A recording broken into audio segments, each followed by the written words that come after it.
Seorang wanita awalnya ingin membuka pintu untuk mengambil makanan pesan antar, tetapi yang menyambutnya adalah seorang pria mesum dengan penampilan yang menjijikan. Melihat gadis itu sendirian, pria mesum itu langsung berniat jahat, memaksa membuka pintu dan masuk. Ibu yang sedang video call dengan putrinya menyaksikan seluruh kejadian itu, tetapi tidak berdaya, hanya bisa dengan panik menelepon polisi sambil melihat putrinya dihina oleh penjahat. Karena kejadian ini, Lisa menderita gangguan kecemasan yang parah. Untuk membuatnya segera melupakan kejadian ini, ibunya hanya bisa membawanya pindah ke kota lain. Namun meskipun begitu, kondisi Lisa tetap tidak membaik.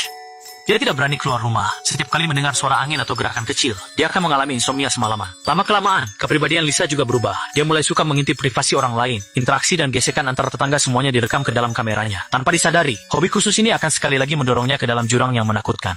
Malam itu, Lisa sekali lagi mengarahkan kamera ke rumah tetangga di seberang. Awalnya berniat merekam kehidupan orang lain untuk mengisi kekosongan dalam dirinya. Siapa sangka tanpa sengaja menemukan seseorang berpakaian hitam di lantai 1. Perlu diketahui, tetangga itu sudah bercerai bertahun-tahun dan selalu tinggal bersama putrinya. Tetapi, sosok tinggi itu jelas, seorang pria. Reaksi pertama Lisa adalah berpikir bahwa rumah tetangganya dimasuki pencuri. Mengingat pengalamannya sendiri, dia berlari keluar kamar seperti orang gila, langsung menuju pintu rumah tetangga dan menekan bel pintu. Setelah pintu terbuka, Lisa segera memberitahu tetangganya tentang apa yang baru saja dilihatnya, dan bertanya apakah ada orang lain di rumah. Wanita itu mengklaim bahwa saat ini hanya ada dia sendiri di rumah, putrinya sedang mengikuti kegiatan yang diadakan sekolah, dan belum pulang dalam beberapa hari terakhir. Demi keamanan, wanita itu buru-buru mengambil tongkat golf dari ruang penyimpanan, dan dengan hati-hati memeriksa setiap ruangan. Namun meskipun sudah menggeledah seluruh rumah, mereka berdua tetap tidak menemukan satu orang pun. Ini membuat tetangga mulai meragukan, apakah bayangan yang dipantulkan cahaya membuat Lisa salah lihat.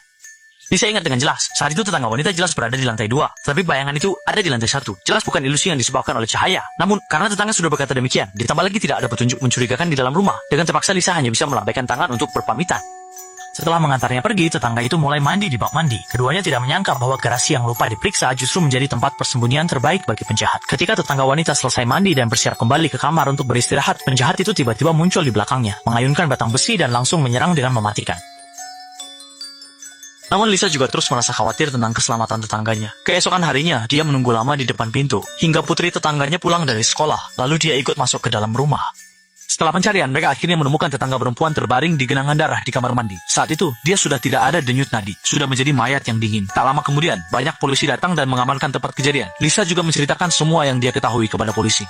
Jika harus menebak siapa yang paling mungkin memiliki motif pembunuhan, Lisa pertama kali memikirkan Jack. Karena menurut pengetahuannya, Jack membuka bengkel mobil di sebelah. Dan karena kebisingan sehari-hari yang terlalu besar, tetangga perempuan itu pernah beberapa kali bertengkar dengannya. Jadi Lisa mencurigai bahwa pelaku mungkin adalah Jack. Polisi setelah mendengarnya memang sependapat, tetapi segala sesuatu harus berdasarkan bukti. Semuanya harus menunggu laporan hasil otopsi keluar, baru bisa disimpulkan. Selama periode ini, polisi juga sementara menitipkan putri tetangga kepada ibu Lisa. Lisa baru saja sampai di pintu, kebetulan melihat Jack sedang diinterogasi oleh para polisi. Melihat sikapnya yang sembrono, Lisa semakin yakin dengan dugaannya. Untuk menuntut keadilan bagi ibu gadis yang telah meninggal sejak saat itu, Lisa mulai mengawasi Jack sepanjang waktu. Hingga suatu malam kesempatannya akhirnya datang.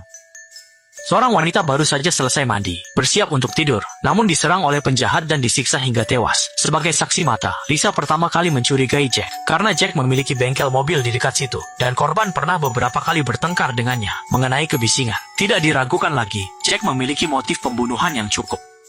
Jadi, untuk memberikan keadilan kepada tetangga perempuannya, Lisa mulai mengawasi Jack selama 24 jam. Ketika melihat Jack membawa tas hitam keluar, Lisa pun mengemudikan mobil mengikutinya, ingin mengetahui apa yang sebenarnya dilakukan oleh pria ini. Segera, dia mengikuti Jack ke sebuah bar, dan proses transaksi tas hitam oleh Jack sepenuhnya terlihat oleh Lisa.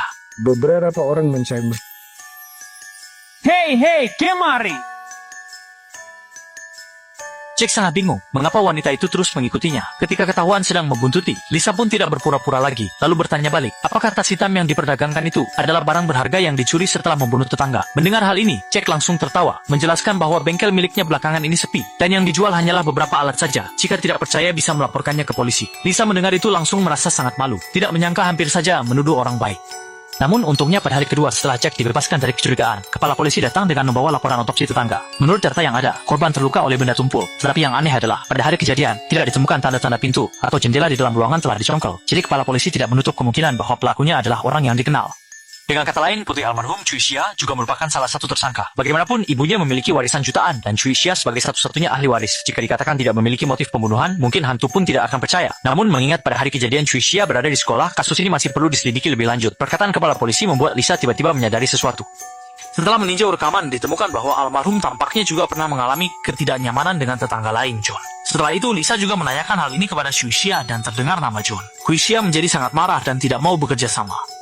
Tindakan aneh ini segera menimbulkan kecurigaan Lisa. Jadi dia mulai diam-diam mengamati John, dan hasilnya dia terkejut menemukan bahwa Cuisia memang memiliki hubungan yang tidak biasa dengan pria ini. Untuk mengetahui kebenaran, setelah keduanya pergi dengan mobil, Lisa segera mengejar mereka. Dia mengikuti mereka sampai ke pinggiran kota, dan melihat dengan mata kepala sendiri bahwa mereka menggali sesuatu yang dibungkus kain putih dari tanah, dan benda ini tidak lama kemudian muncul di rumah Jack, tepat saat ditemukan oleh para petugas polisi.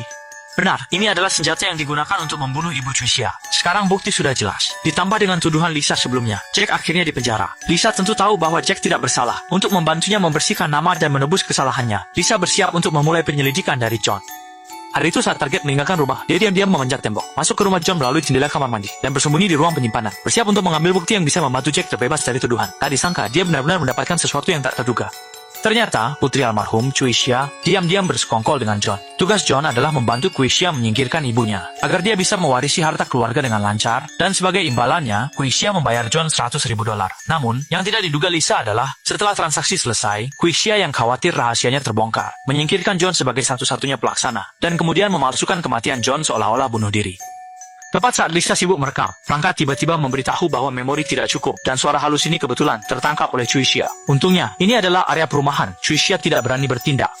Namun, karena rahasianya sudah terbongkar, Cuisia juga tidak berencana meninggalkan saksi hidup. Rencananya adalah membawa Lisa ke pinggiran kota untuk menyelesaikannya. Tetapi saat mereka pergi, adegan itu kebetulan dilihat oleh ibu Lisa, yang segera mengikuti dengan mobil. Di lereng Cuisia, mereka berdua masuk ke hutan satu persatu. Cuisia ini memang berani, seharusnya bisa menyelesaikan masalah dengan satu tembakan. Tetapi dia malah ingin Lisa menggali lubang untuk mengubur dirinya sendiri. Dan ini justru memberi kesempatan bagi tokoh utama untuk melawan.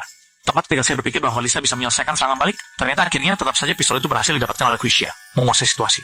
Untungnya, pada saat kritis, ibu muncul tepat waktu dan memukul kepala Cuisia. Dengan demikian, wanita gila ini akhirnya menjadi tenang. Di akhir film, berkat usaha bersama ibu dan anak, Cuisia akhirnya ditangkap. Dan dengan bukti yang diberikan oleh Lisa, Jack juga dibebaskan dari tuduhan, menjadikan akhir cerita bahagia untuk semua. Cuisia mendapatkan sepasang gelang perak, dan Lisa serta Jack menjalani kehidupan bahagia tanpa kekhawatiran. Dengan ini, film ini selesai.